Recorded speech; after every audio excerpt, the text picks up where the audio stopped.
kids. This is Learning to Dad I'm the cool dad. That's my thing. with Tyler Ross. But what I do have are a very particular set of skills. I'm gonna have fun, and you're gonna have fun.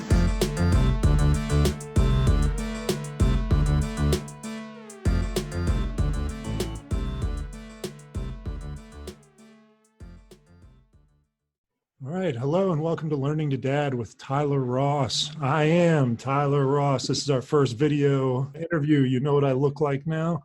And I'm with Thomas Benjamin, one of my best all-time favorite friends and people on the planet. We have our complimentary blue light glasses on to protect us from staring at these screens, which we'll probably talk a little bit about that too. But thanks a lot for spending time with me, man. Oh, my pleasure. Thanks for having me on. This is a new and exciting thing you got going on here. Yeah, thank you. And speaking of new and exciting, you are the guest who gets the privilege of introducing to the podcast series Expecting Dad. Like, you are not yet like have children on the ground. I just got distracted because I can see my reflection in your glass. You can see what I'm seeing. A little bit. It's a handsome dude. You can see that I'm on a browser right now, not even doing anything. You're playing solitaire while you're talking to me. Yeah. Minesweeper. Yeah, so the intent of this entire Minesweeper, I haven't played that in ages. So the intent I don't know how to play that game. It's completely scary to me, and the high stakes for just a game that you're playing with. You know, my heart has never raced so much. Like, telling me. Yeah. So the bomb defusing, not for me. So the intent of this podcast, as you may or may not know, is for me to learn about being a dad and to share that information, because there's no pamphlet on earth that can tell you how to raise your kid or any other kid. And there's no metric by which we can measure how good of a dad you are or are going to be. Whereas in business, there's a balance sheet. In your business, there's ratings. So that's the goal, is to try to extract some ideas and some feelings and from people that are analytical, which you might analyze stuff sometimes. And so let's get rolling. I want to talk a little bit first about what it is that you're doing for a living now. Sure. Well, Tyler, a lot has happened since you and I grew up together in Virginia. I'm presently in Los Angeles. I work at a production company called Stearns Castle. We have a deal at ABC Studios, so I'm actually here on the Disney lot in the old animation building, which is a Burbank landmark, because this is where Walt Disney spent most of his professional career, on the third floor of this building. So anyways, I am a director of development. I read scripts, meet writers, try to put shows together. One of the shows I'd say we're best known for is a show called American Crime, which we produced with a writer named John Ridley, who won an Academy Award for 12 Years a Slave. The show, ran for 3 seasons on ABC. It was nominated for, I think, 16 Emmys and 5 Golden Globes, and it was fun. It was Regina King, it was Felicity Huffman. Anyways, that's one of the shows we did. And so that's something that I was involved in from the, putting it together in terms of, writers and directors and ideas and all that stuff, all the way up through, shooting and then post-production and even marketing to some extent. So that's, the template of what we aim to do. We try to, pitch a show, get it sold, and put it on the air. We have a deal at ABC Studios, so they kind of bankroll us as we try to find our next show. So, every year we sell a few shows to ABC. Right now we have a show at Netflix called Monarca, which is Spanish language, that we're producing with Salma Hayek. So yeah, I mean, I really pinch myself every day that I come into work and kind of just shoot the crap with really interesting, creative people and talk about their ideas as if they're this tangible thing in the world, which they are. So yeah, that's where I am. I've been here for about 5 years, and things are going great so far. Just looking for that next show.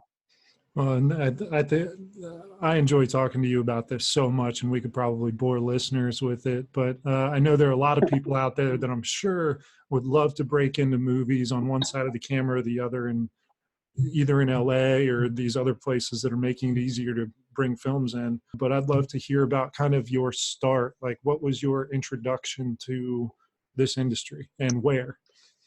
Sure. Yeah. So, a little background. I went to Virginia Tech. I, knew from a very young age that I was interested in film, and actually had trouble kind of honing in on exactly what I wanted to do when I was in college. And, I did know that I was interested in film. So I did I was a comm major. I took some film studies classes, Virginia Tech at the time. I don't know what they're doing now, although I just got invited to an alumni event at Netflix through them. So maybe they're on the up and up. I don't know. But anyways, yeah, so took some film studies classes, graduated, and was like, I think I want to be in entertainment. I don't know what that means. I hear, LA is the place to go. So I drove out and had some friends that were already out here, and kind of, just started, pounding the pavement, kind of finding any lead I had. I have some older sisters who had some friends that were in the industry, so they hit them up for me on my behalf and said, hey, my brother's in LA and wants to get into entertainment. Would you sit down with them? So I bought a bunch of coffees for a bunch of people, and just pick their brain, while also letting it be known that I was young and hungry and wanting to learn, and was happy to learn however I could. So at that point, one of those coffees turned into, hey, there's a company called Leverage, which is run by this guy named Steven Levinson, and he's Mark Wahlberg's manager and producing partner. So they were like, hey, they are looking for an intern to kind of just help around the office. And I thought that was awesome, because at the time, Entourage was still going.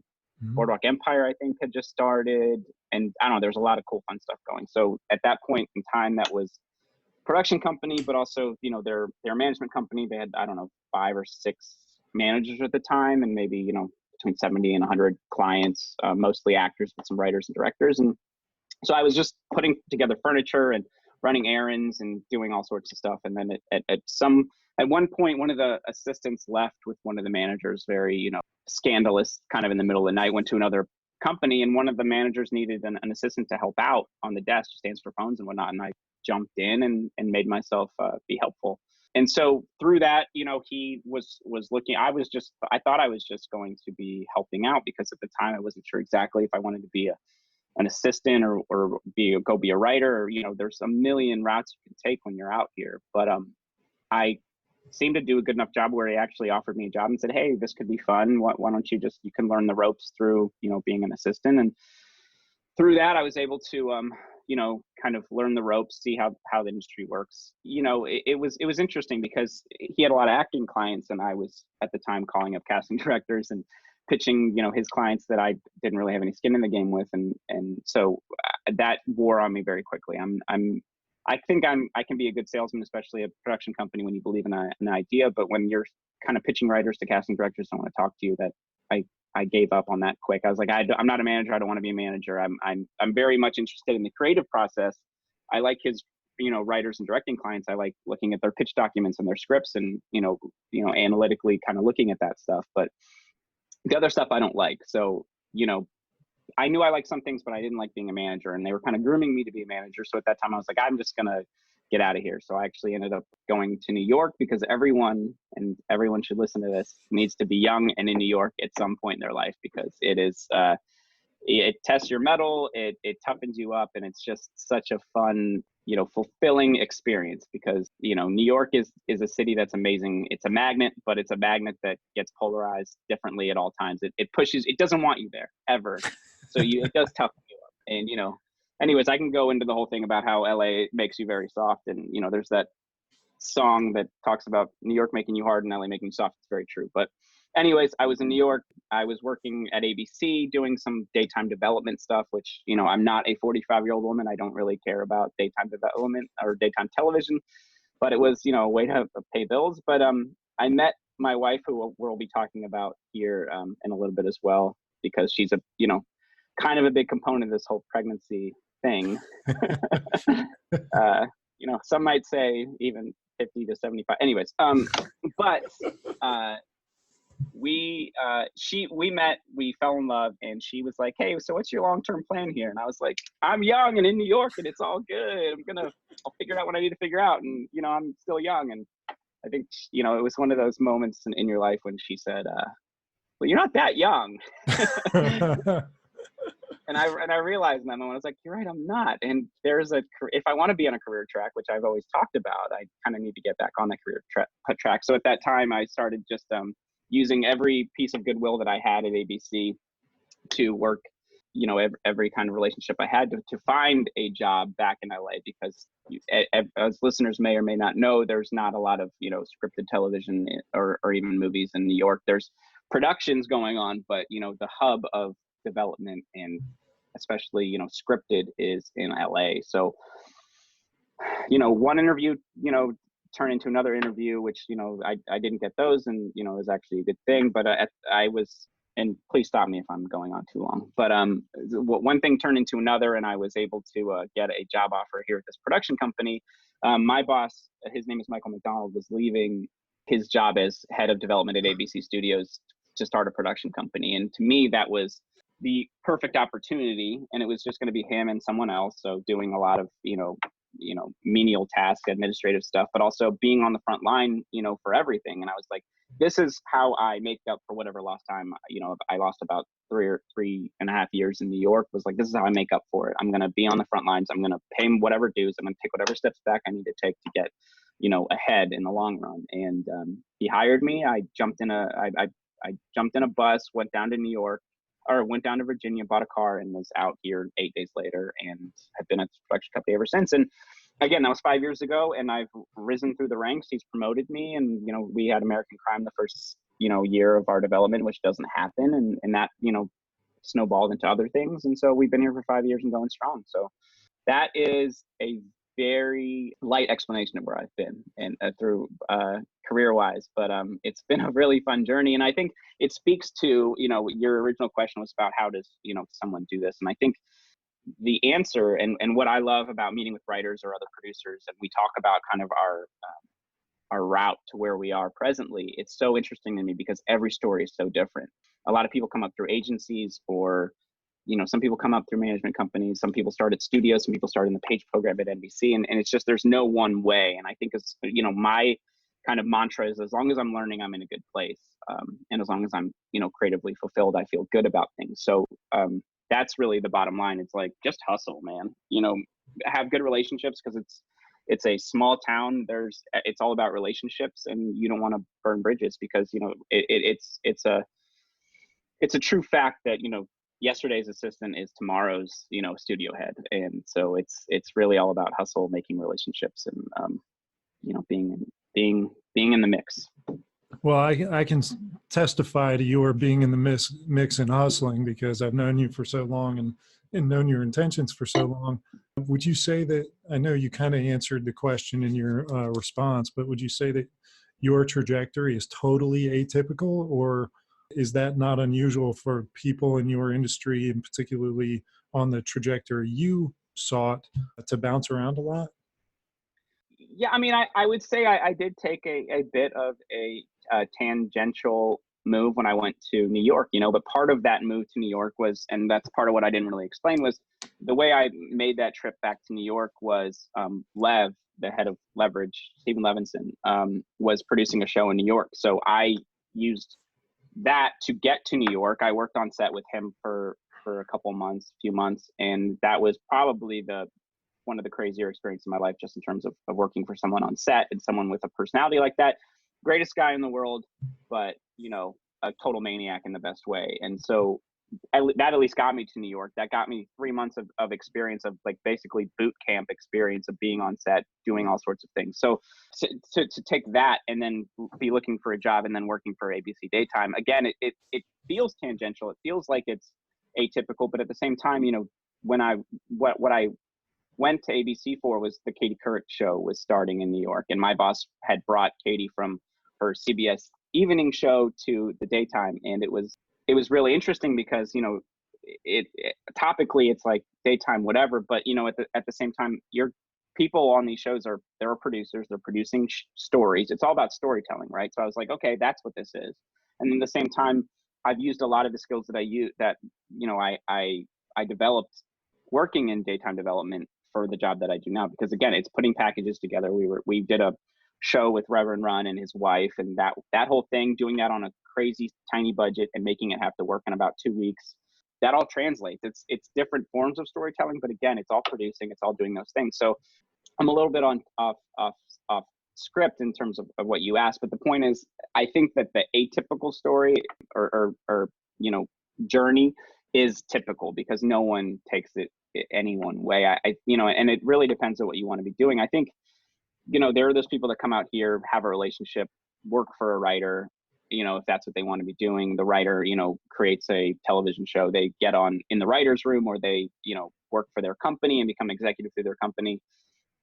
That happens. But again, I think it's a lot of bouncing around to see where you fit, because again, there's, I can be in any number of USC or NYU film classes. Until you're on set out in LA, or even learning on the job being an assistant, you don't know how this town works. And there's so many different places where it's interesting. It's like a sorting hat. It's like, okay, you belong over there because you have this skill that I can, I think like most people want to get entertainment, or some form of storytelling, probably wanted to be a director when they were younger. But as I've gone through this town, I realized that, oh, that's not what I want to be doing at all. And I don't want to be, involved intimately with one project, with no vision of anything else for years at a time. I'd rather have 5 projects going or 10 projects going and kind of have a more 30,000 foot view of things. And until you're out here, until you're doing those things, you don't really, realize exactly where you fit in the grand scheme of things, or what your skill set or what your personality does. I like being passionate about what I like being passionate about. But as I was learning about working for a manager, I can't be passionate about his, clients that I don't have a relationship with, or honestly don't maybe think are that talented at the end of the day. I can't fake it. And that's a lot of what agenting and managing is. So I was like, okay, let's go to this thing that I actually am good at, or the analytical part of breaking down a script and seeing how it works or why it doesn't. That's fun for me, and I think as someone who wants to be in entertainment learns as they go through, they're like, okay, I like this, I don't like this. And then they are further closer to what their end goal is. Well, so somebody now, the context is different than it was when you went out to LA for the first time. So in today's context, I'm sure you've seen a lot of total greenies come into the industry saying, I'm trying to get a job, trying to get an internship. Like, what's the maybe best advice you could give to somebody who wants to come out to LA? And first, I want to point out that you're a testament to being able to get to that level from little old Warrenton, Virginia. It's honestly, and I think, I mean, there are a couple of pieces of wisdom I can give throughout this process, but again, it's really not that hard. I think that it can be overwhelming, and even, looking back on it, I'm like, who was I to think that I could just come out here and do this? But at the end of the day, it's not as hard as you think it is. Once you're out here, if you do a good job, and if you're dependable and likable, by the way, just if people can stand being around you for 10 hours, 12 hours a day, because you do work these crazy hours, you've already got, an advantage on other people, because, the crazy thing about the world is that not that many people do that great a job at things. There are a lot of lazy people who, don't quite get it. And so if you get it, and if you're willing to work your ass off, you're already light years ahead of everyone else. If you show up on time, you're light years ahead of everyone else. So, I think that's the first piece of advice. And I think the other, thing I'd say about, someone not knowing how any of this works is something, and I'll break it down by explaining kind of what I would have done differently if I had to do it all over again. Cause again, I didn't know anything. And I think if someone comes to LA with a 100% clear goal of what they want to be, I want to be a director. There's a way to do that. You go to film school, you learn your craft, and through that you get those kind of connections. If you just come out here and like you like being part of the process and you want to learn how it works, but you're not quite sure how that goes, and I would put myself in that bucket when I first came out here 10 years ago. I would say that starting in an agency mailroom is the best way to get a lay of the land, and for several reasons. It's you're literally in the mailroom. You're handing out mail to the different agents, so you're seeing how that thing works. You're getting FaceTime with all the assistants. And then once you kind of prove that you're capable of that, assistants out, you sit on their desk and you start answering the phone for that person, or running an errand for that agent or whoever it is. And just through that, agents, really have their tentacles in every piece of the entertainment industry. And so that's a great place to start, because again, you put in your dues there for, and again, if you're in the mailroom, then you do a good job. You can jump on a desk when someone leaves, and then you're an assistant for a couple of years. And at that point, you don't want to be an agent, but at the same time, you built all these great relationships. You have a cohort group, which you're going to be growing up through the industry with. And at the same time, you're understanding how everything works, because an agency, like let's say WME or CAA, some of the UTA, ICM, some of the big agencies, they have writers, they have directors, they have actors, of course. They have, you know, these branding agencies. They have all these different stuff. They have relationships with all of the studios, and they have, you know, relationships with all the networks. And so you get a very holistic view of entertainment industry, because again, until you're out here and you're part of it, you don't quite understand how all these things kind of fit within each other. But an agency will probably give you that view. And then once you pay your dues, once you're there, once you make those relationships, that's when you can kind of get help from the agency, or even just through the relationships that you've gotten, to go somewhere else, to go to a studio, to you know, your boss, you know, will know everyone at Netflix and say, hey, I've got this great person that wants to be a coordinator over there or whatever. And then you're over there.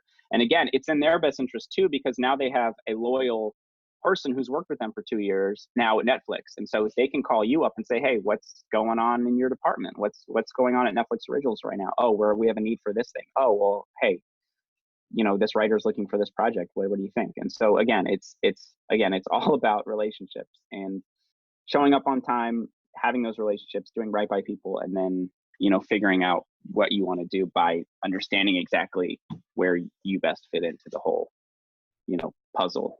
So what do you think for the person who's going to, on their way out there right now, they're driving through Arizona on their way and they have expectations? What is going to be their biggest misconception of entering into the industry? You know, I don't know. It's interesting because I think that, and maybe this is going to be part of a bigger conversation or an existential conversation at the end of it, because there's just I just know 10 years ago, and I think things have I was actually talking to a couple buddies that are in the industry in different facets. A couple of them are a few years ahead of me, a couple of them are a few years behind me, but just this idea of Me Too and millennials and this whole thing about, you know, when I came into the industry, like people were still getting like, you know, staplers thrown at them by their bosses. And, you know, there was just a certain amount of, you're an assistant, put your head down, shut up, do your work, you're nothing, you know, get out of here basically. And again, I've had the luck of having some bosses that aren't that crazy, but again, I mean, you know, I've seen some stuff. I've seen some stuff for sure. Yeah. But in this day and age, you have millennials coming out there, and I think that, you know, and I don't want to paint them with this brush, because I think there's something amazing about this idea of, you know, you hear about, you know, there's some lawsuits going on with unpaid interns at, you know, I think it was Sony or some other places, and they're like, no, I'm doing work for you, I deserve money, like this isn't slave labor, give me, like, I'm do something. I would never have thought that 10 years ago, because it's like I was an unpaid intern in some places. I was a, you know, PA on some stuff, and I was just happy to be there. But again, it never occurred to me to demand anything. And I think part of that's great, but the other side of it is, well, you're also getting this great opportunity, and everyone's done this, so you pay your dues. So I'm always like of two minds. I'm like, I respect the fact that actually things are going to change, and people are actually going to get paid with their worth, even if they are interns and they're learning.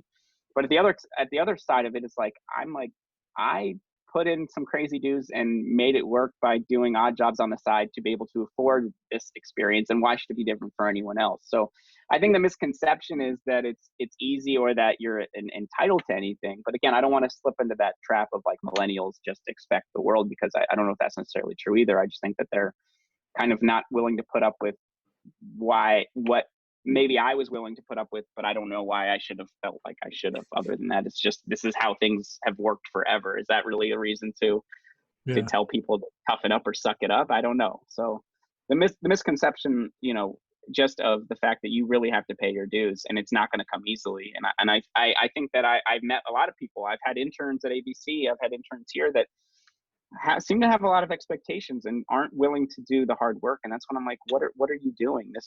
This is part of the game, is you sitting here proving to me that you can take on all this stuff, and that you're willing to take on all this stuff. And not only are you willing, but you're asking for more. Like, that proves to me that I can be in the trenches with you, because there's no ifs, ands, and buts about it. Like, you're in the trenches when you're producing a television show. I mean, it is, you know, full on, you know, onslaught of craziness coming from every different direction when you're an executive producer of a show. So anyways, it's I think part of that is just paying your dues. But again, I don't want to slip into the whole idea of, you know, you're just have to put up with anything that happens, because I think we're in a new world where that's actually changing in entertainment, which is also a good thing. That was a good job hedging to make sure you didn't upset anybody too badly. So well done on Well, you know, these millennials are the only ones listening to podcasts, I see. So you guys are great. I'm actually an old millennial, so I'm talking trash on myself, but you know, it doesn't count. I have a little sister who's, you know, about 10 years younger than me, and she's a true millennial. She's like, she gets it. Yeah. She gets it. She's not putting up with stuff I was putting up with back in the day. So I don't know. All right. Well, let's get in a little bit about your time in New York when you met Annalisa, your now wife, which, by the way, anyone listening, that was one of the most fun weddings I've ever gone to. It's unbelievable. But yeah, talk about that first encounter. Sure. So dating in New York is interesting. You're surrounded by millions of people, but it's actually can be a very lonely place. And so I think at the time I was on a dating app, at the time I was on a dating app, OkCupid, which was, I think since then it's been Tinder and all sorts of other coffee and bagels and all sorts of weird dating sites I've heard about. But back in the day, OkCupid was a place to go. So anyways, I met her on OkCupid. I messaged her and she at the time was moving to LA or to New York from San Francisco. And so it was actually very interesting. It was a great way to meet someone and talk to someone because she was not going to be, first of all, who signs up for a dating app and isn't even in the city that they're dating yet? I mean, that's just beyond ridiculous, but that's a question for her for another day. But anyway, she was like, you know, we hit it off through the app and then we ended up, you know, texting, and she was like, you know what, I'm actually not going to be out there for a while. So, or for 2 weeks. So, you know, but we should hang out when I get there. So in the meantime, we basically had built this amazing, you know, text and relationship. And at that point I was like, maybe we should get on the phone, and we talked on the phone, and it all went really great. But it was interesting because we were able to kind of build some of that, you know, emotional connection before we ever actually met in person. So it was great. And by the end of 2 weeks, we were beyond ready to meet each other. And I picked her up at the time, and she was still staying in hotels because she hadn't fully relocated. She worked at Gap at the time, and they were moving her to their New York office. So anyway, so we went on a date in New York. I picked her up at her hotel, which was, I think, right near Grand Central Station. And I took her to Brooklyn, where I was living at the time, in Williamsburg, and we had the funnest night ever. It was just awesome. And it was that thing where we had connected mentally already. So I think both of us were like, you know, if there's any sort of, you know, physical, you know, romantic spark, it's on, you know. And so it was kind of cool because we could kind of, and I don't mean this crassly, but kind of get through we'd already been through the emotional stuff. So it was like, okay, if there's just some sort of spark here, we're good to go. So we had it, and it was great. And so we just had the best night of our life. I have a German Shepherd who's 13 now, named Jordan. And so, you know, we'd met, we got oysters at one place and a couple drinks. And then on the way to the next place, I was like, oh, I need to stop by my house and let the dog out. It was really just a ruse so I could literally have Jordan meet her. And if she didn't like Jordan or Jordan didn't like her, I was like, this date can just end right now. Cause you know, anybody listening, this is 1000% true. I know this to be true. That's my little puppy. I had her since she was 6 weeks old. So anyways, then, you know, she hit it off. She was actually a little scared of big dogs. She had a pug at the time because she left with her mom back home. But, you know, they hit it off. Jordan liked her, and I think she understood. And I think a testament to Annalisa was like, she understood from the get-go how obsessed with this dog I was. And I think she was like, okay, if I want to be with him, I need to embrace the dog. And not to say that she didn't love the dog anyways, but I think it was very much understood that, like, okay, this is a package deal. And so she was in, and that was great too. Anyways, date goes on. We go to like a whiskey bar, and we play shuffleboard with, you know, a guy and his girlfriend who was in town for like a traveling burlesque show. And then from there we had a few drinks at this point, and then after that we went to Grilled Cheese and Whiskey Bar. Only Brooklyn has something fun like that. But it was the coolest, like most high tech, awesome whiskey bar. And then behind the counter they literally have like one of those like George Foreman presses that they were making grilled cheeses on. Anyway, so things devolved from there. We literally by the end of the night we were both kind of drunk, and she was bird feeding me. I don't know if you guys know what bird feeding is, but she was like chewing up her grilled cheese and putting it and feeding it into my mouth from hers, which was in any normal again, that's a question for her. Like, why would that be a thing? I'm not totally surprised. I know you guys that well, that I'm not totally surprised. All right, so we're gonna run forward real fast. So Yeah. we We had a good first date. That's all. We were ups and downs. 5 years later, I had relocated to LA. She was still in New York, but we were doing long distance, which was not great. We kind of half broke up, half didn't. Then she basically was like, "No, I want to be with you. I want to try this." And we were like, "Well, let's do it." So she relocated to LA, to Lucky Brand, and so then we kept dating. But then every once a year, I think I had some commitment issues that we can get into if you want, based on my crazy family. But my extremely crazy family. That's going to create a lot of context for people in just a minute. So if you're thinking every about family turning it off, wait just 2 minutes. We'll get into it. But anyways, so again, like once every year, once every 18 months, I would kind of, things would be going great, and I would create issues to kind of step away from the relationship. And then after, being broken up for 1 month, 2 months, 3 months, I'd be like, what the hell am I doing? And I'd jump back into it. And anyway, so that was a cycle that I needed to figure out and stop. And then I proposed to her on May 6th of 2016, right? Yeah, 2017. And then we got married May 27th of this 2018. Yes, I know time and dates, and yes, it's all good. And we've been awesome. And again, like, it was that the thing about the relationship was, once I figured my stuff out and I had all this consternation about commitment and this is forever and I have to make this decision and I have to make the right one, that once I actually figured it out and decided to propose to her, I've never slept easier ever since then. And that's when it was hit home how right a decision that was, and how all the drama in the whole thing was so unnecessary. I mean, there's obviously it's all part of the journey, but it was kind of amazing to get to that place where I've never felt better about a decision. Well, and so here we are. I know you to be awesome. You're one of my favorite people on earth. So you needed to have some kind of weakness that she could hold over your head for the rest of your life. So exactly. Now she is how many months pregnant?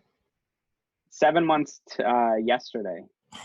That's awesome. Yeah. All so right. We're officially in the third trimester, which is kind of crazy too. So I'm excited to talk to you about the expecting father, because I haven't had that conversation and I haven't experienced it. And I guess it's only been 3.5 years, 4 years, but anyone listening hasn't had that opportunity yet. So tell me, do you remember when Annalisa said, Tommy, we're having a baby? I do. It was actually, so we've, for the last year plus, we've been trying to figure out exactly where we're going to settle down. We were getting married and we're like, so is it LA? We're not the biggest fans of LA. We're both, she's from Oakland, I'm from the East Coast. I don't really want to go up north. So anyways, we were trying to figure it out. She had gotten a job opportunity in New York, so we went back, and it was actually really, it was a weekend where she was like, let's both go. We'll stay in a hotel and we'll figure out if we want to, if we see ourselves in New York with an actual family, because at that time we were planning on having a kid, but it wasn't, happening exactly yet. So anyways, we actually relived our whole first date that I just told everyone about. Bird feed you again?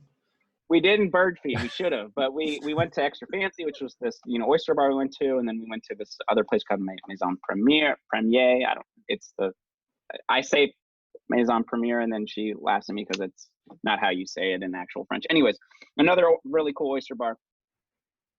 Whatever, it doesn't matter. Point is, we had a great weekend, but at the same time, we were like, could we actually be here? Not sure. So anyways, we take a late flight back Sunday night, go to bed, and then next morning at 6 a.m., she wakes me up in a total panic. And I thought something was wrong. I thought the dog was dead. I thought something happened. I thought she had cut herself or something, because she wakes me up and just, wake up. And I was like, what's going on? And at this point, we'd been, I think, trying for actually trying, not just not trying, but trying for about a month.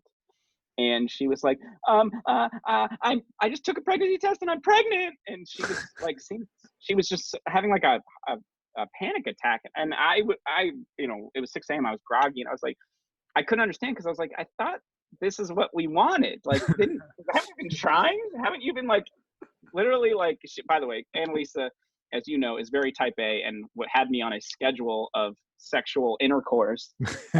So once it actually like worked, she was like freaking out. So anyways, I was like, I think this is good. But again, it's that thing where it goes from just, it got very real really fast because it goes from some kind of hypothetical, oh, we're going to get pregnant. But again, are we ready? Who knows?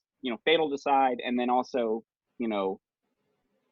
are we ready? And it'll probably take a while. So we'll figure it out, And then again, it was like that thing. It's like, be careful what you wish for in the best way, because we were pregnant and then we've been on this ride, which has been fun and awesome, but also, and again, I actually would love your perspective on it, because it's interesting, first of all, being the dad, because there's all these things happening to her that just aren't happening to me. I can try to be as much a part of the process as I can, but again, baby's kicking her, baby's inside of her. She's been building this bond for the last 7 months that I don't have. Yeah. And anyway, so yes, it was an amazing, it was one of those crazy ways to tell me. I felt great about it. She was freaking out, but and then we got on the train. We scheduled the doctor's appointment to confirm it and all the stuff that comes along with it, and we've been on the ride. So that's how she told me. It was awesome. It was a good memory, because it was so funny, because she's so put together all the time, and she was just a mess. And I was like, what? This is a good thing. So, tell me, who are the first people you told?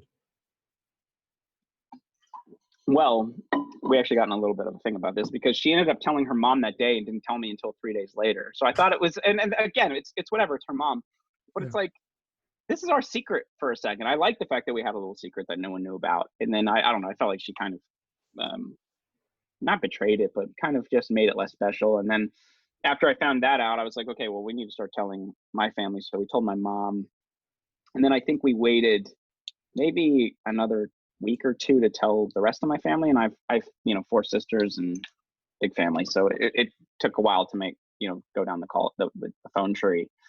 But I don't know how her mom reacted. I'm sure she was excited. Everyone knew we were pretty much trying. And then we were actually driving to the dog beach down in Long Beach, Rosie's dog beach, with our dog, when we called my mom and told her. And she was just my mom, and anyone that doesn't, she's just the most empathetic, sweet, supportive, kind of Zen woman there is. So it was really nice to talk to her. And she, what really made me happy, and it kind of makes me emotional to think about, is she was like, oh, I'm so excited for you guys. This is so great. Da, da, da. And then we got off the phone, and then she called back maybe 5 minutes later and was like, I just want you to know that baby is the luckiest baby ever. You guys are going to be such good parents. And I don't know. It was just amazing. She was just like, broke it down, where it's just, and not just, it wasn't because it made us feel good about ourselves. It was because I think it solidified the fact that we're welcoming a new family member, and that, our unit is going to be, a +1.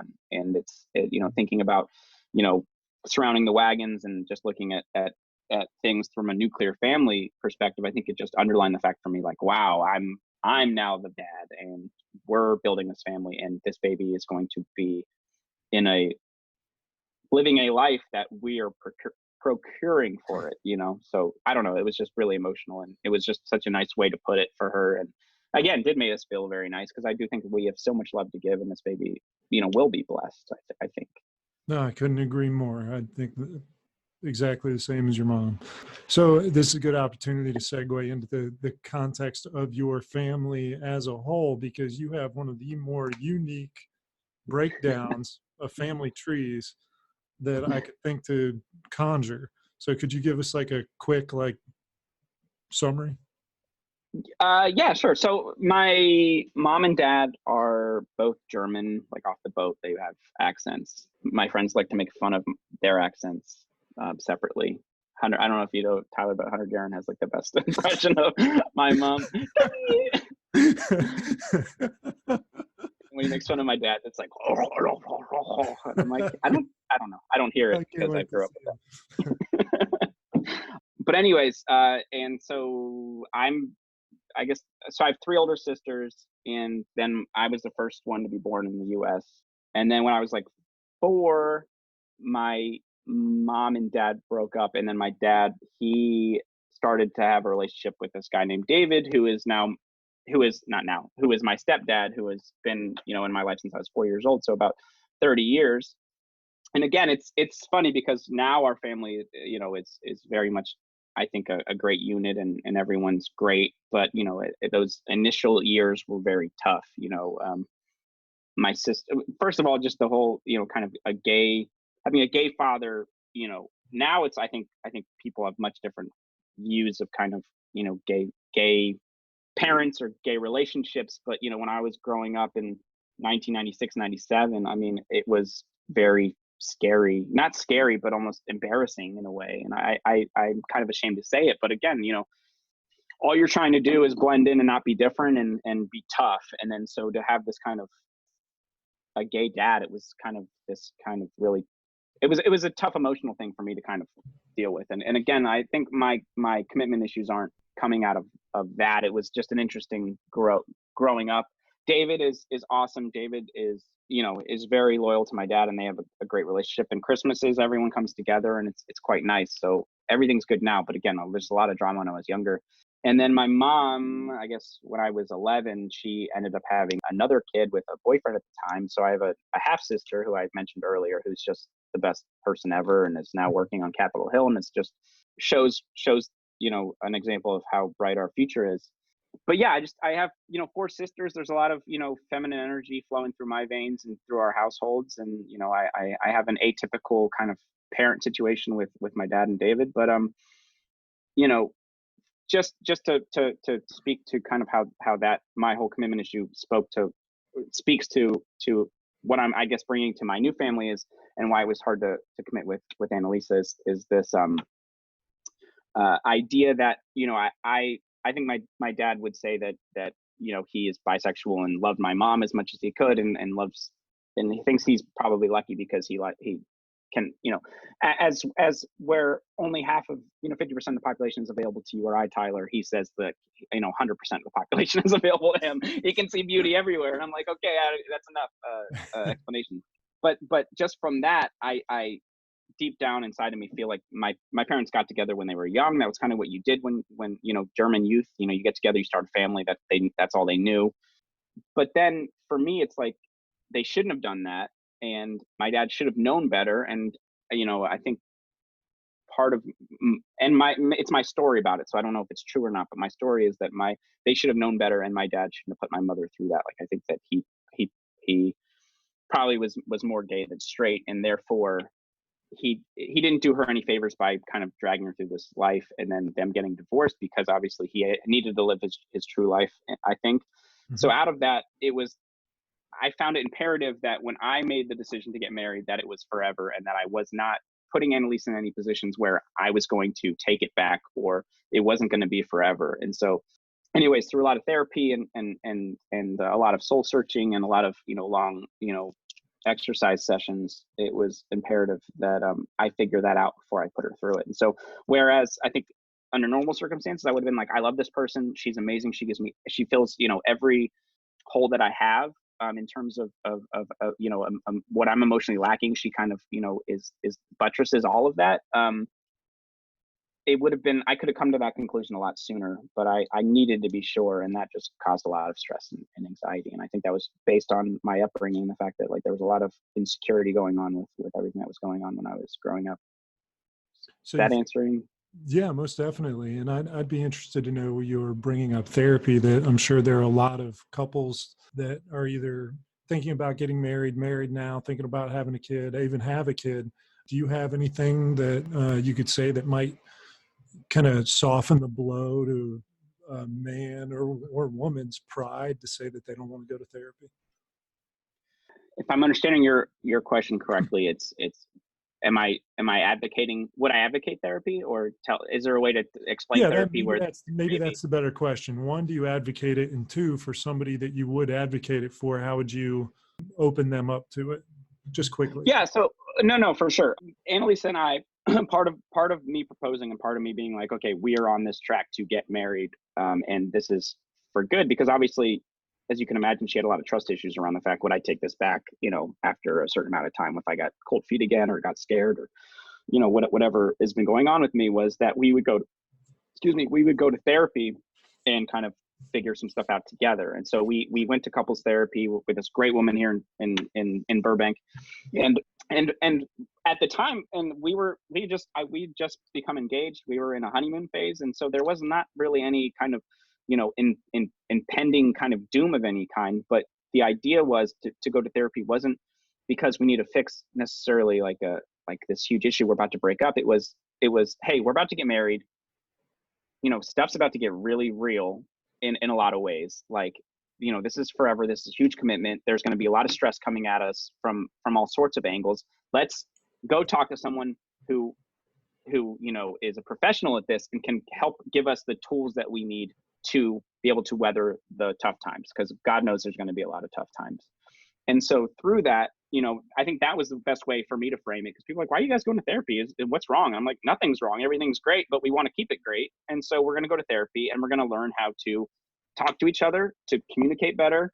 And again, I think part of good communication is having discussions about where everything is coming from. Because I think, as a lot of people who are married or have been in long-term relationships can attest to, it's like, you're having a lot of the same fights. They're in different forms, but it's always kind of the same things underlying them. And our therapist always says, like, what's behind that? What's behind that? And for me, what's behind that is like, I came from a very chaotic household. So I need things to be calm and okay. Like, that's my most important thing. And for Annalisa, she, I think, has, I'm not going to air any of her dirty laundry, but I think a lot of the issues she has all stem from kind of the same kind of root thing. So once you kind of can figure that out, it's like, okay, we're actually having a discussion about what we're actually talking about, as opposed to this other thing, which is the fight we're having, but it hasn't have anything to do with anything. And so that for me was like the most amazing thing. So is there a way that us. you bring that awareness to each other when you're talking about something surfacey, that there's something behind it? Is there do you say like a banana bread and like, oh, okay, now she's settled on her thing or your thing? Well, it's actually funny. We actually have a safe word called banana when banana. You shitting me? Yeah, it's been. I don't know why. Yeah, no, seriously. That's creepy, Tyler. But like when things get like super real, like we just say banana, and then we kind of have to take a time out. But yeah, it's actually funny because we actually do that all. It does, and I get really riled up. I can get in really foul moods, to be honest, about things, and I think she's really smart, and she's like, just, hey, banana. Or again, I think more my approach to it is, and what we say to each other all the time, we're kind of joking because like we love Lisa, our therapist, but Lisa always says, what's behind that? And so that's when we're having fights, we've kind of therapied each other in a lot of ways. Like, what's behind that? What are you actually angry at me about right now? What about me not doing this in this time is actually behind that? Like, what's the frustration here? And then we can actually, again, have a real talk, because at the end of the day, when your intentions are good, I mean, and fights don't have to be that bad, because it's like, I'm trying to do right by you. I want you to be as safe and comfortable and happy as you can be while you're carrying my baby. So let's actually talk about what's wrong, and I will do everything I can to not do it, So anyways, therapy has saved our relationship in more ways than one. And I fully recommend it, just because it has given us tools to figure things out. And again, it gives me perspective on where Annalise is coming from and everything that she does, and vice versa for her. Yeah, I found that, I hate to interject with any of my own stories or anything, because the point is to extract them from others. But what you said about communication resonates so much with me, because it's not, it's not just talking and communicating, but it's effectively communicating and, really being comfortable with yourself and showing that, yeah, that's actually what's behind this. It's not just, I'm not really pissed off that the bed's not made or the dishes aren't clean or that whatever. There's something behind it. And right. If you don't get behind it, then it's not effective communication anymore. That's the most important 100%. Thing I can think of parenting and a relationship, effective communication. Well, right. let's jump in a little bit about, dad. You're a dad, man. Like, so what's your role now as a father, as a partner? What's your role now at home, or what do you perceive? Sure. Well, I mean, it's actually interesting, because we just moved this past weekend, and by saying we moved this past weekend, the moving truck actually came, took stuff from our apartment and brought it into our house that we just bought. But the move will actually take like forever. I think Yeah. that's what I'm learning about Unless she home gets ownership. into serious Never nesting ending. mode. Yeah, it's nuts. I mean, part of buying a house was her form of nesting. So it's been kind of crazy. But point being, it's actually interesting to see her be. And again, I said this earlier. She's super type A and just likes to get stuff done and get stuff done fast. And by being pregnant and being now in her third trimester and having her sciatica going crazy right now and just not being weak and baby just kicking the hell out of her, she's just hobbled. And so it first of all, it helps delineate exactly what I'm doing. I'm doing a lot of the guy stuff. I'm the one carrying stuff. I'm kind of setting the house up as much as I can.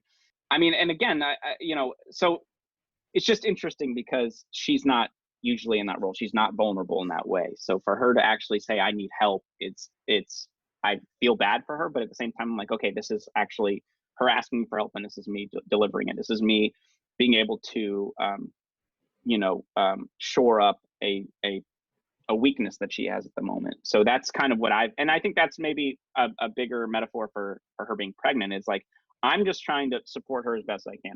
I'm jumping up, I'm getting whatever she needs at whatever time. You need those vitamins, you need this, you need that. I'm going to try to make your life easier. And I think that's been my main goal is taking whatever stress I can off of her and the baby in whatever way I can.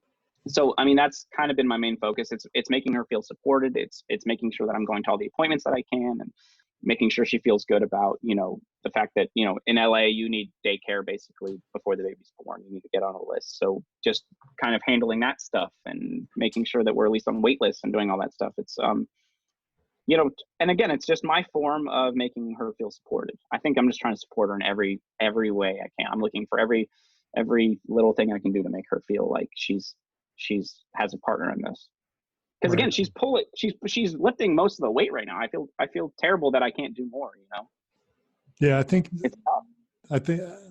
I can't speak necessarily with authority because I wasn't as good as I could have been, but I expect that you will feel similar over the first year or so that your baby's born. So let's do some kind of short answer, kind of lightning stuff that's very father centric. Mm-hmm. What are 3 qualities you have that you think will be important as a dad? Oh God, 3 qualities, positive qualities. I didn't specify. Yeah, right. I think that I am extremely, and part of what I think makes me good at my job actually is I think I'm very empathetic. So I think that I can kind of relate to our baby, to our child as it grows on a very fundamental level, which I'm very excited about. And I'm excited to obviously be a disciplinarian and give, I guess bumper lanes for as the baby grows up and becomes its own person. But also I'm excited to kind of, I guess I'm excited to help them flourish in that way where I just want them to be themselves. And I think I'm one skill I have is thing I'm looking forward to providing is a safe environment for baby to be whatever baby wants to be, and it's a little girl and I'm like really excited to meet her and all those things. So that's one thing. I think empathy and wanting what's best for her in whatever form that takes. I think I'm a good listener. So I think that comes with the empathy and being there. And I think that, I think I'm fun. So I'm, and I tell Annalise all the time, and we're just so stressed right now with the move and with baby coming and with, money's never enough and child care is this whole thing that I alluded to. But it's like, I mean, in what world do you have to get on a waiting list before baby's even born? I mean, that's just, I don't know. That's just something I've never, you hear things, you see movies and you see these kind of parents that have to, do this whole rigmarole to do these things. And I'm like, not for me. I'm like, I will put my baby in babies. Anyways, it's just it's a crazy, frustrating thing to know about. So it's probably a somewhat new phenomenon as women have earned or been given the appropriate respect in the workforce. More and more women, like the gender roles aren't what they used to be, which was mom stays at home, dad wins the bread. And, you guys both have very successful careers, and it's unfair to either of you because you both, ambitious in your professional life to ask either one of you to stay home. And then that goes into its own other thing, right? It's like, we're when you're have a nanny or when you do daycare, it's like you're really just, kind of half of your paycheck is going so someone else can watch your kid. And so what does that mean? And I think we're both so fulfilled by our jobs, and Annalisa is so fulfilled by her job and so good at her job that it's just a shame to know that it's, and I guess that's life. That's being an adult. It's like making these decisions. It's like this or that, it's never easy, but yeah, just kind of traversing that and figuring that out is kind of crazy. Anyways, going back to the original thing, we are so stressed right now, and it's just, there was a couple of times even this weekend during the hardest times of the move and just being like, that is never going to end. It was just like, oh my God, like Annalisa, like, let's just think about this. We're going to have a baby and there's going to be so much love here. And I'm so excited to, go on walks and hang out in the backyard and just, just have fun, and I think that's what we really do have to offer. And I think my mom really hit it on the head when she called us, was like, it's just going to be, there's no way it's not going to be super fun. No, you're absolutely right. You guys are going to have a blast. All right. Yeah, I'm going to keep you on getting these. Yeah. In Sorry. order. What do you think is going to be your role as a dad in your kid's life? I know it's tough to make that a short answer. Yeah. I just want to be a sounding board, honestly. And again, like, I think, from the babies that I've met are kind of, their personalities are fully formed from an early age. So I think if I can just be the moral compass and offer support however I can, but also, I don't want to be an overparenter either. And I want them to kind of figure things out on their own. And I do want to be a resource, but I don't want to live their lives for them, and I think that's something that Annalisa and I both need to check a lot. It's letting them be themselves and, not overparenting, because I do think, and maybe you have some perspective on this as well, but, we're, and speaking of like the work-life balance and work and family balance, women now are, and a lot of it falls on the women, but you're kind of expected to be everything for your kid at all times. And there was even a study that said, I think, women now spend as much time with their kids as parents, as mothers in the 1970s, but they also have full-time jobs. So it's like, we're just being pulled too thin, and so anyways, part of, I think where I'm coming from, it's like, I do want to have a balance where, like, I don't want to overparent. I want the kid to have its own life. I think the most important relationship that I have is with my wife. And I think that, and maybe this is, I don't know, somewhat not the right thing to say, but I think the baby is secondary. I think it's our unit. The best we can do for our kids is have a strong unit with each other, and then the kid comes off of that, And so, I don't want to overparent, and I want to be supportive as possible, but I do want baby to have its own life. Yeah, no, you're absolutely right about the mom role. Sarah, is back to work now, and I swear to God, both my kids they could be opening a pickle jar and they will walk. I'll be sitting on the couch with them, and they'll get up off the couch and go ask their mom to do. They're so dependent upon their mom. And I got to say, you can ask me to do it. I'm right here. All right. What's the greatest hope you have for your child? The greatest hope, just a long, happy life, full of love. Love it. What do you expect will be your most challenging time as a dad? Actually, I think the onboarding process. Honestly, it's. I know that it's hard for me to have a relationship, and with my nieces and nephews, the experience I've had with them is that, like, it's really hard for me to bond with them until they can kind of give something back, and I do think that it's going to be tough for me, like the first year when babies. And again, I know it's going to be different with my baby, but I do fear that it's going to be hard to bond with her until she can kind of. And by the way, I'm really excited for the toddler years and actually going and doing stuff. And that's when I think I'm really gonna show my worth. But it's, when baby really just needs its mom, and when she's breastfeeding and, there's just a lot of crying and sleeping going on, that to me is my biggest fear, that I'm not building the correct bond with the baby. That's I think my biggest worry at the moment. It's just that bonding at an early stage. Nah, you'll be great. Just like you said, taking care of Boo-Boo and jumping in whenever you can. So Yeah. As you have a wife who's 7 months pregnant, imagine every other man whose wife or girlfriend is 7 months pregnant, 5, whatever. What gift would you give to them if you could give them anything? A man or woman? Man, what the A expecting man. dad? What would you give every expecting dad on earth? Oh my God. Maybe, maybe, maybe therapy. Maybe a therapy session.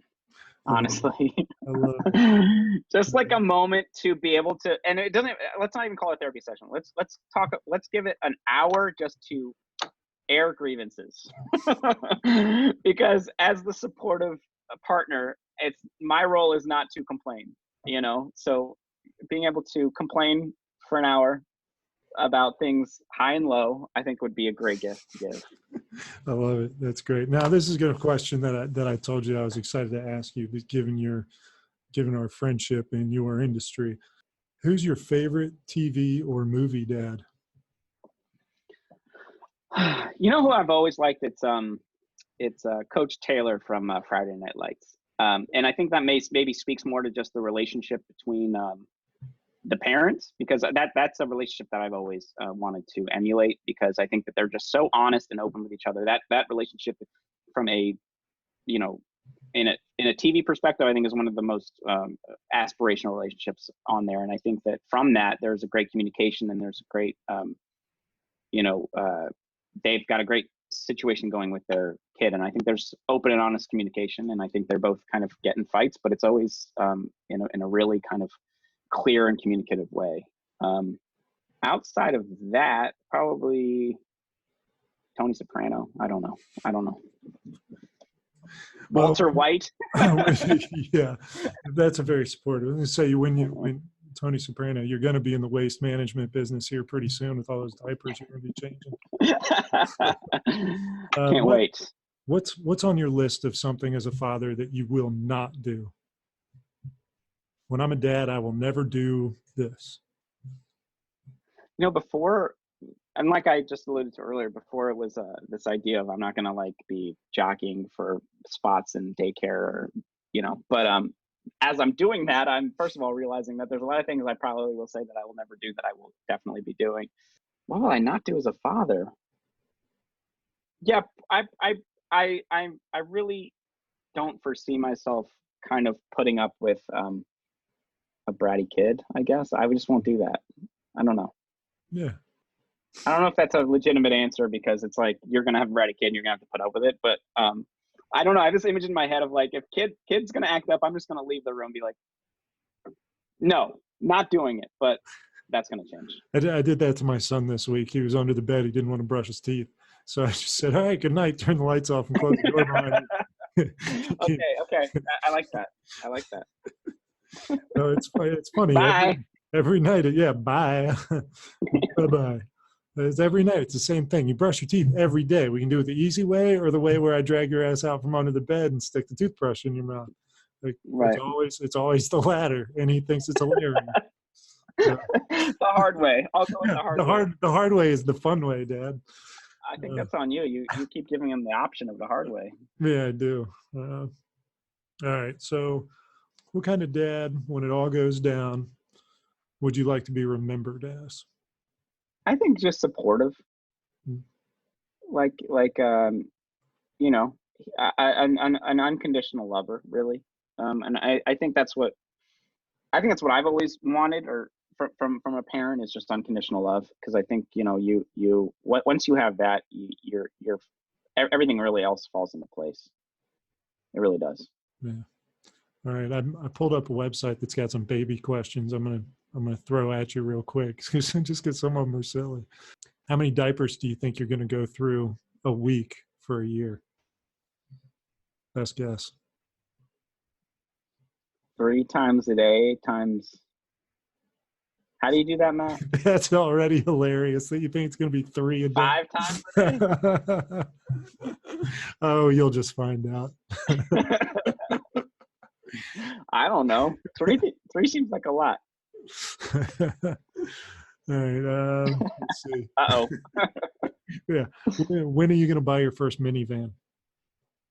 Never. That's something I'll never do. Yeah. And my sister and brother-in-law just bought the most high-tech Chrysler kind of minivan, and it's the lamest thing ever. It's the best version of a minivan, and it's still the lamest thing ever. So there's no way. Have There's no way. you been on the inside of it? Yeah, it's awesome. It's space age, and it has everything you want. And secretly, I'm like, this is awesome. Like, this is so great, but not going to do it. Therefore, I'm definitely getting one, and probably soon.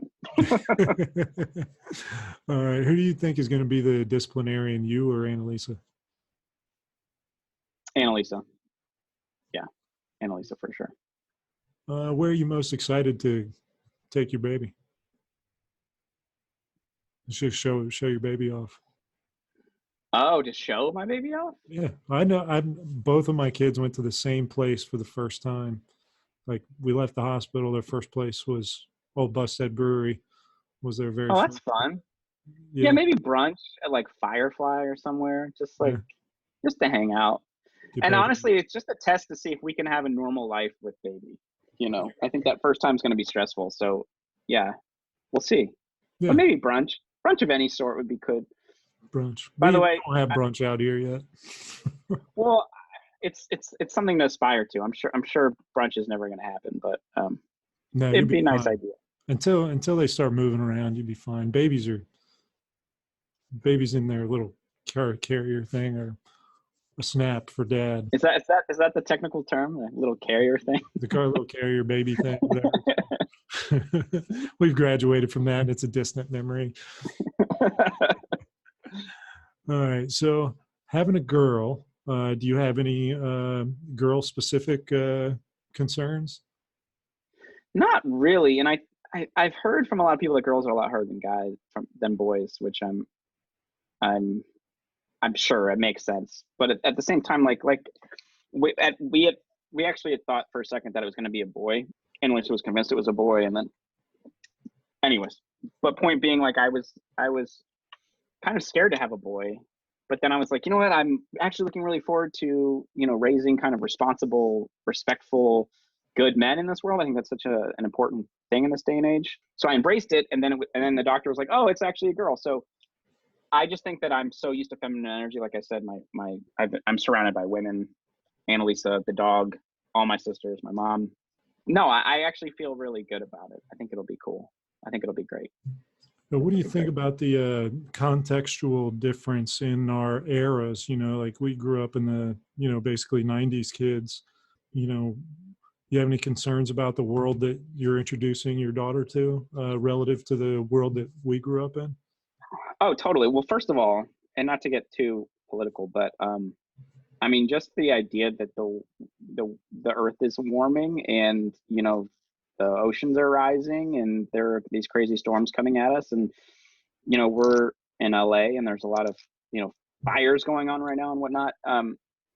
You know, it does honestly, you know, feel somewhat irresponsible having a kid in this world.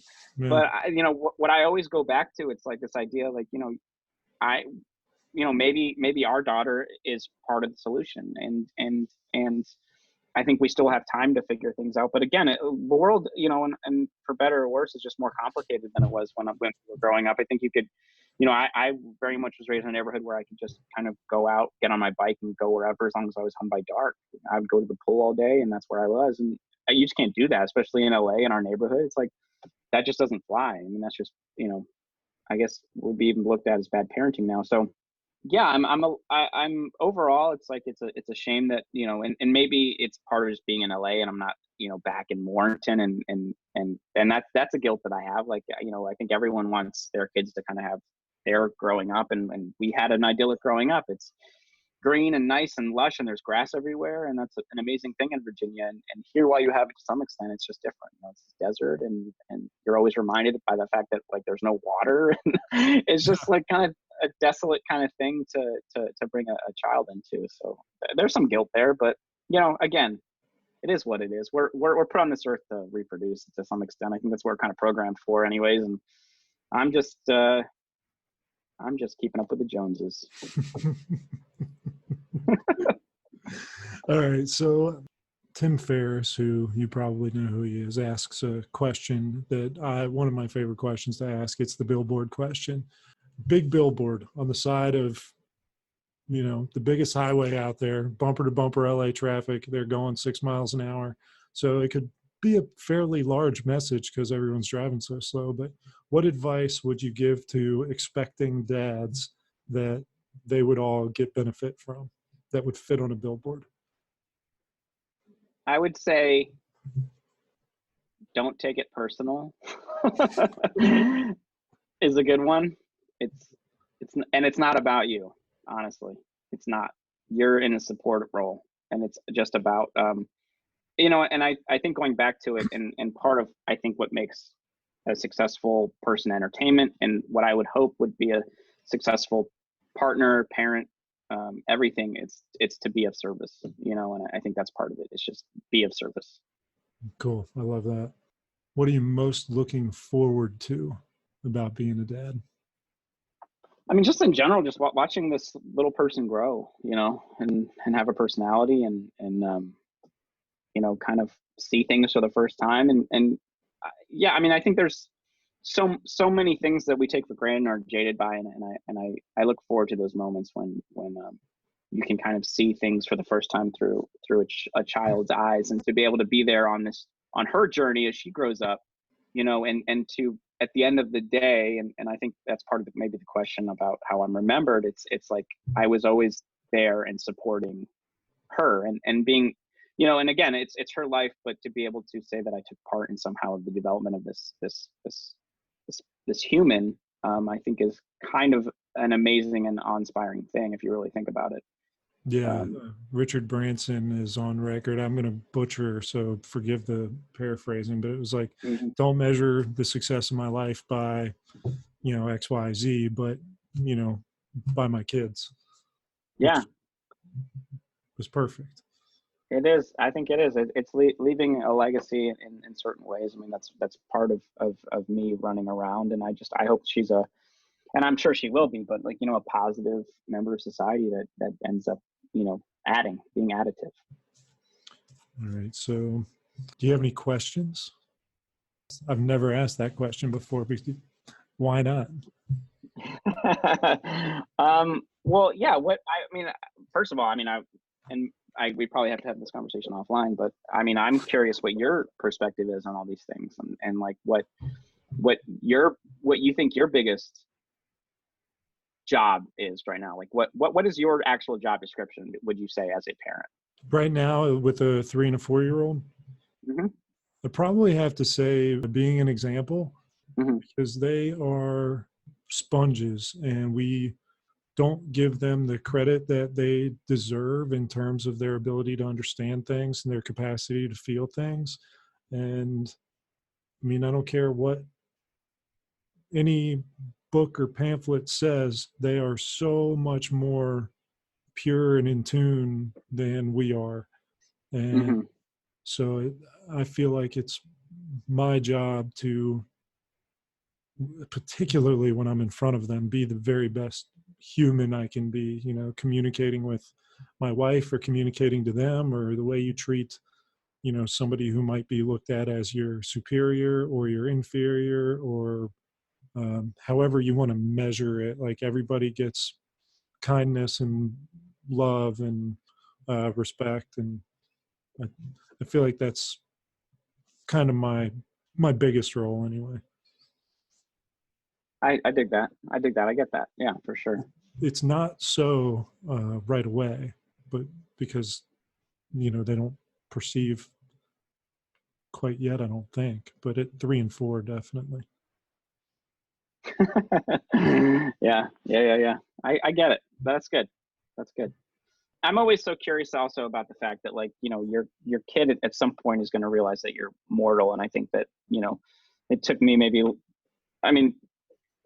it's just interesting when, I always think about that moment when someone's like, oh, my parent's just a human, just like anyone else. I'm always curious to know what you think. Do you think that's a good thing or a bad thing?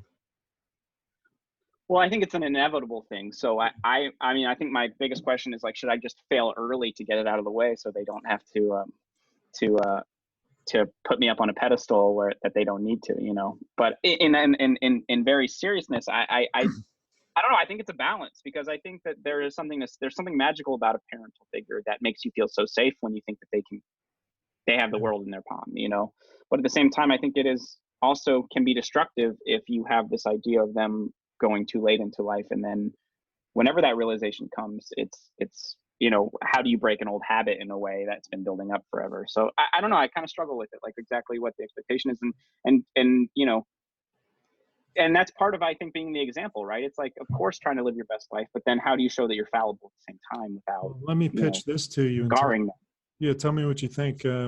Maybe it's just a product of being honest. If you're unrelenting honesty and always being honest will often yield the answer, I don't know, which might show your kid right away that, one, you can be trusted because you'll always be honest with them. Jesse Straighten, interview with him, that was so impactful to me when he said, you got to be honest about everything.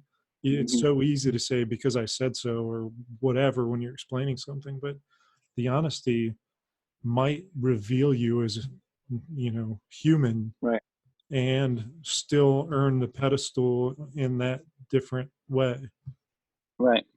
in the positive Right. example way. Yeah, Yeah. I wonder that too, because we both come under the shadow of, capable parents who are really great at a lot of stuff. hmm So finding out that your parents are not perfect, I remember, Yeah. Yeah. I Yeah.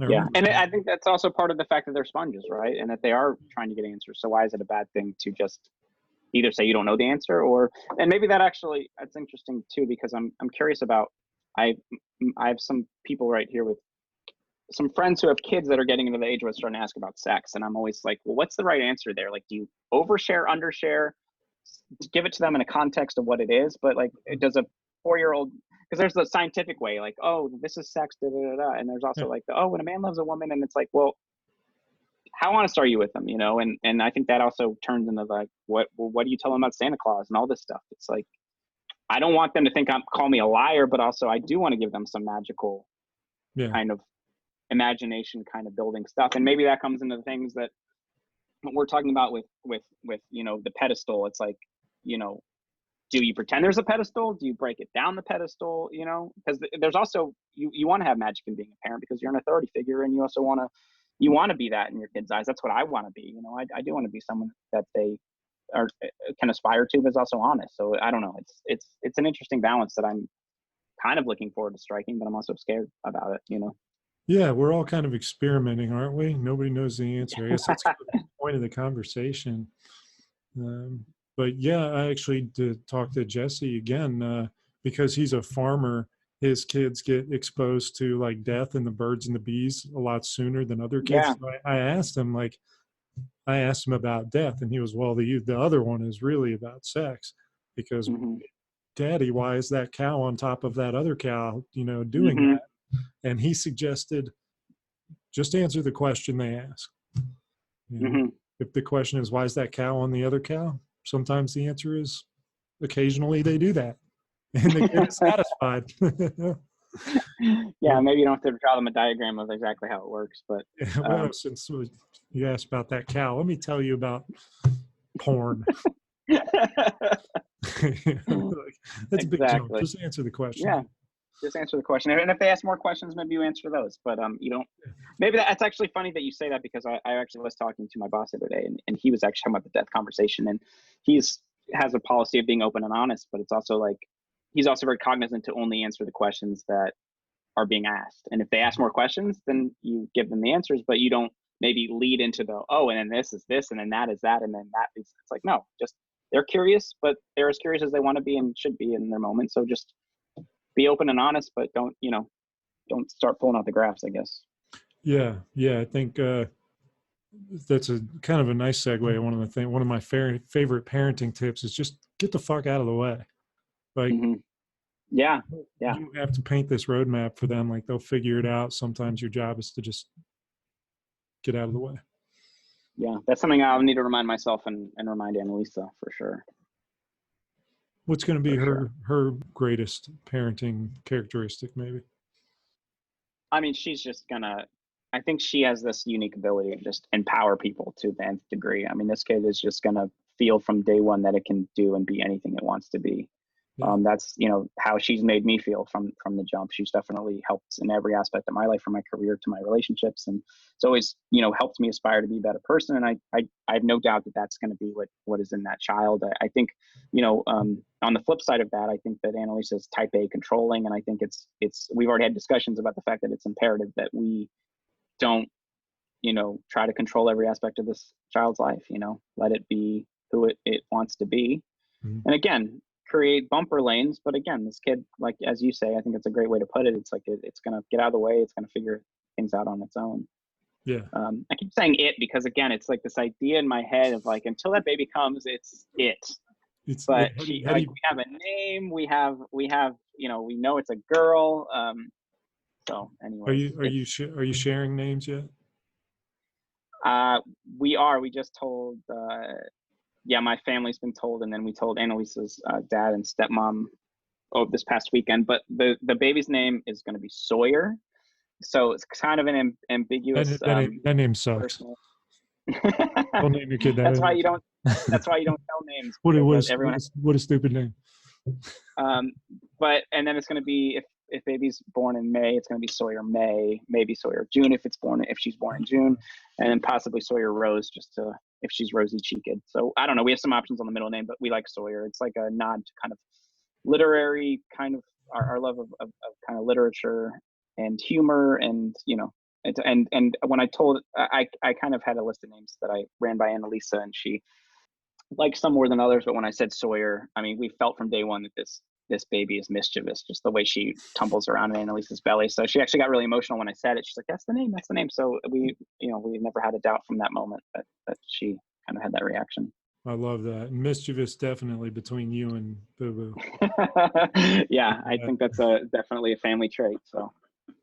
All right. Well, I have the final question in regards to the interview, and it is, in the event that this recording lasts forever and ever, generations to come, and you get to offer a piece of advice or a message to share with your generations, take this opportunity to give that message or share that advice. Oh, wow. I know it's a lot of pressure. I don't know. And again, it might just be the current political climate and the current, just the state of the world. But it's like, I don't know. Just be a good person. Like, I don't know what's so hard about that, but be a good person and be of service. That's like my mantra. It's like, be of service, because, we are humans, and humans have to have connection, and part of building that connection is being of service to other people. And I really do believe that we're all in this together. And so, I think that there's just so much political infighting, and everyone's mad at each other, and there's these kind of polar extremes of kind of ideology going on. And it's just, be of service, be a good neighbor, and we're all in this together. I mean, I don't know, my whole idea of like, the second that aliens invade Earth, like, we're all going to be on the same team, and we have this kind of this need as humans to see us versus them. It's why we love football. It's having your team, your tribe, and going after other ones. And it's like, let's just be of service. Let's all be together. There's a lot more, makes us similar than makes us different. And I think it's about embracing that. And I think that's the only way we're going to survive as a species, is to get on the same page and realize that, it's not worth, all the fighting, I guess. Love it. I don't know. Does that make any sense? It makes perfect sense. I think everybody should listen to that.